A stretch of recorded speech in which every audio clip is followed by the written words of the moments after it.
Hey, nandito na naman tayo mga kapango. Ngani, manding pa. Ay, So, ito na nga. Ipiplex ko lang sa inyo. Itong na-order ko sa... Anong Shopee?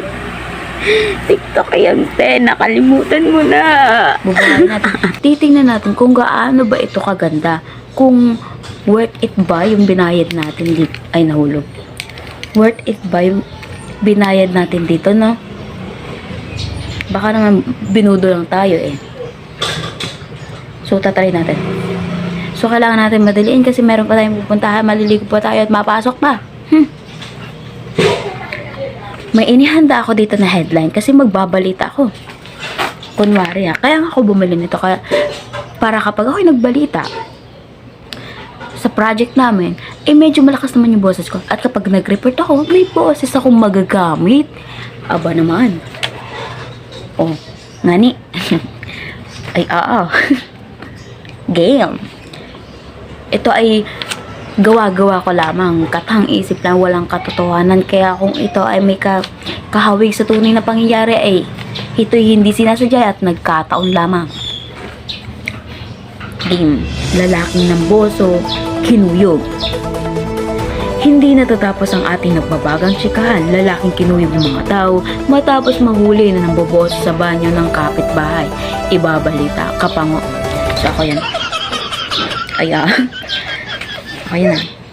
Salamat Mr. Chua. Narito nga tayo ngayon sa Ututin, Sampaloc, Barangay D, Matanaw, Street D, Makita-kita, kung saan nahuling sinisilipan ng lalaking ito na itago natin sa pangalang Mariosep. Ang kapitbahay niyang naliligo sa banyo si Mariosep ay nakatamo ng 5 bukol at kung makikita niyo hindi na siya mukhang tao matapos pagtulungan ng mga kapitbahay niya. Ayon nga kay Sonia, ang saksi sa pangyayari, naglalakad po ako noon nang mapansin kong may nakayoko sa likod ng CR. Ikakay malapitan na at nang nalipitan ko, ayun ng loko na nanginilip. Di ako'y sumigaw na manilip, mambobosa. Abay, nagsimula na maglabas ang mga kapitbahay namin at pinagtulungan yung lalaking walang mudo na yan. Ayon nga sa biktima, wala po akong kaalam-alam na may sumisilip na po pala sa akin. Gusto ko siyang sampahan ng kaso para wala nang siyang ibang mabiktima. So, napanayam namin ang suspect, itinanggi niya ang mga paratang sa kanya. Ayon sa suspect, hindi ko magagawa ang pinaparatang nila sa akin. Nagkakamali kayo. Hindi ko siya sinisilipan. Paano ko makakapanilip? Sa tanda ko ng ito, malabo na ang aking mata dahil sa kataratan na hindi ko kayang ipagamot. Akin lamang kinakapa ang nahulog ko 5 piso, subalit ito ang aking natamo. Ngani naman.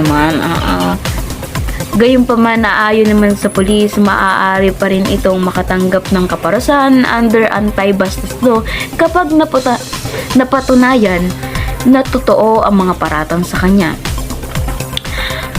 Ang natamong pasa at sugat ni Mariosep ay di biro. 5 pisong kinakapa ni tatay ay nagimit siya ng kanyang sugat at sakit mula sa mapangmusgang aksyon ng mga tao. Nagpabalita ka pang balik sa'yo, Mr. Chua. Sa tingin ko makakapag-report na ako. Kasi kapag nagre-report ako, sobrang feeling ko ang hinang boses ko. Pero dahil meron ako nitong lapel, wireless microphone, ay iba na to. Baka makatanggap na tayo ng heaven na grade. Yeah. So, ayan. Ito ay for only 82 pesos kasama na yung shipping fee. Murang-mura. Kaya, kung kayo nagtatangkang bumili ng mga lapel or microphone, I think this is the best kasi mura lang. Tapos, sa tingin ko may sound doon. Hello. Mic test. So, ano pa nga bang gagawin? Tapusin na natin to kasi malaking tulong ito para sa akin. Kasi, syempre, look at. Kaya bumili na kayo nito. Ano pang hinihintay nyo? Maganda naman, Magagamit mo to. Reporter ka. May ng boses mo. Ito ang tamang-tama sa'yo. Nangangailangan ka ba ng lapel? Don't you worry dahil ito na ang sagot sa iyong mga panalangin. Bye. Nga ni, manding pa. Ay,